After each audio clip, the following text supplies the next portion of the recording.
The first thing you want to do when you go to wrap your Evo X steering wheel is you want to make sure that you disconnect the negative on your battery in your boot.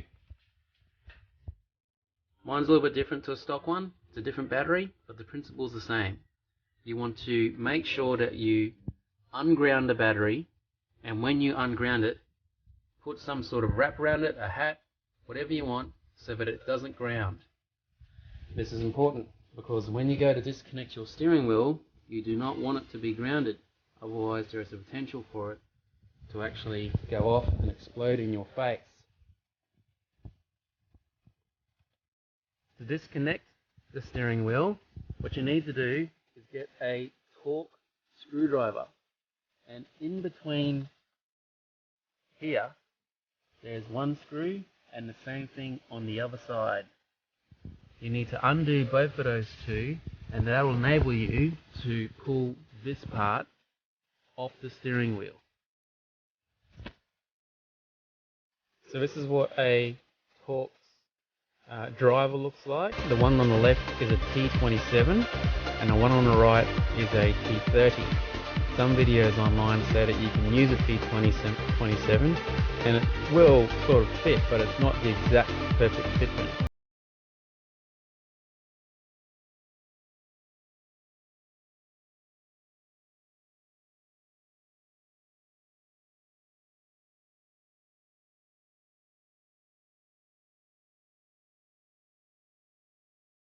Sometimes your system can still hold some charge.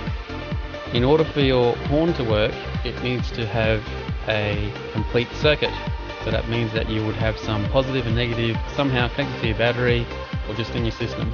If you go to press your horn and there is no horn sound, then that means you should be good to go.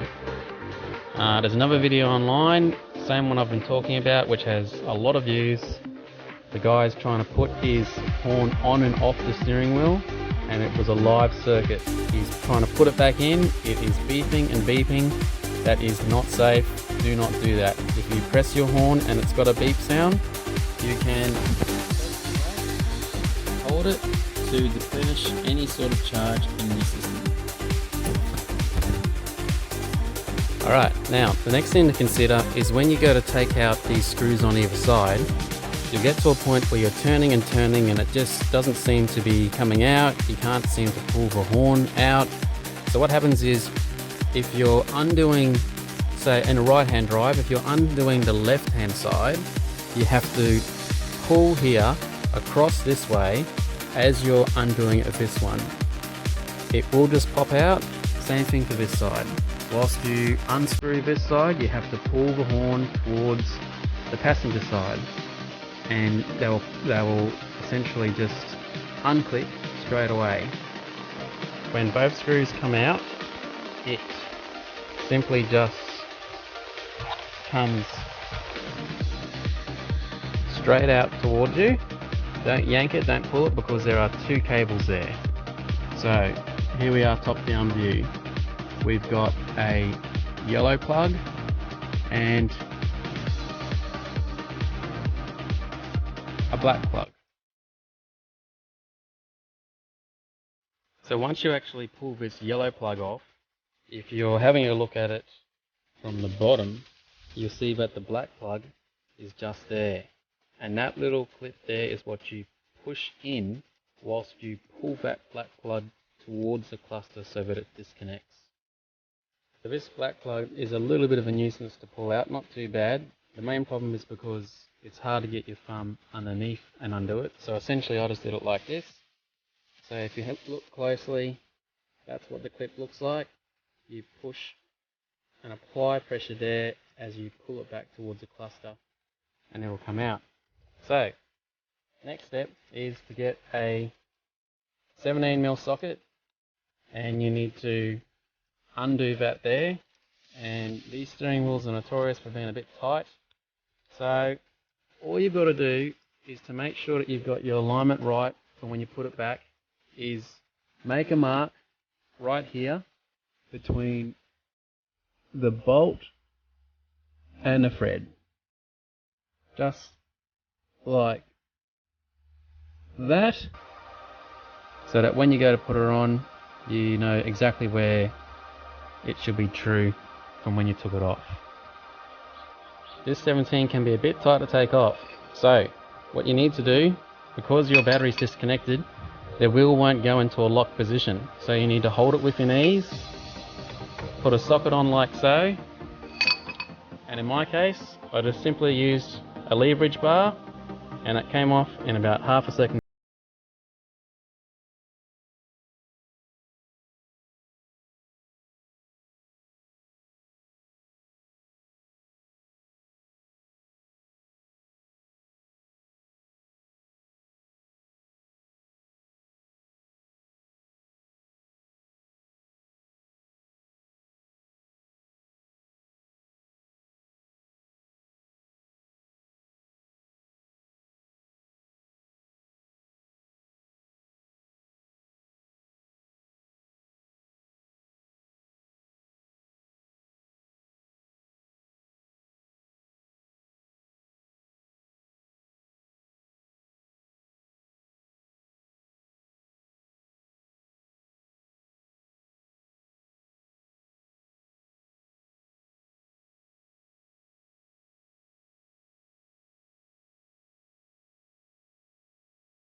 To undo so that you can get the wrap in. You've got no hope of actually putting the wrap on the wheel with the trim removal tool because the whole center assembly is too tight. It's too tight against the actual steering wheel itself.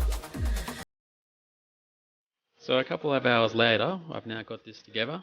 So this is a suede synthetic material. Feels pretty good. I've been able to sew this together as best as I can. One thing to remember with these is that when you go to put the thread on the needle and you're actually going through each little loop here, you want to have about 3 times the distance of this area. So you actually need to uncoil it from whatever thread they give you when you buy it, And whatever this distance is, just measure it 1, 2, 3 times, and that should be enough for you to do that section. Same thing for this, 3 for this, 3 times for that. Pretty happy with it for the first time install. It's not 100% perfect, but it feels really good. So that is the front. There's the back. So now I'm just going to do the reverse procedure.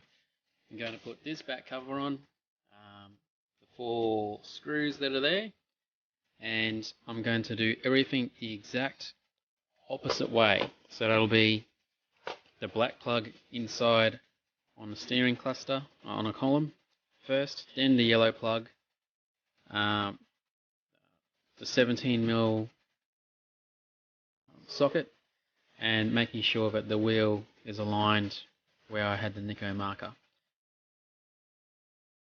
So when you go to put your steering wheel back on, you can see here that not only do you have the 17mm thread, but the steering column shaft has a spline, as all cars do.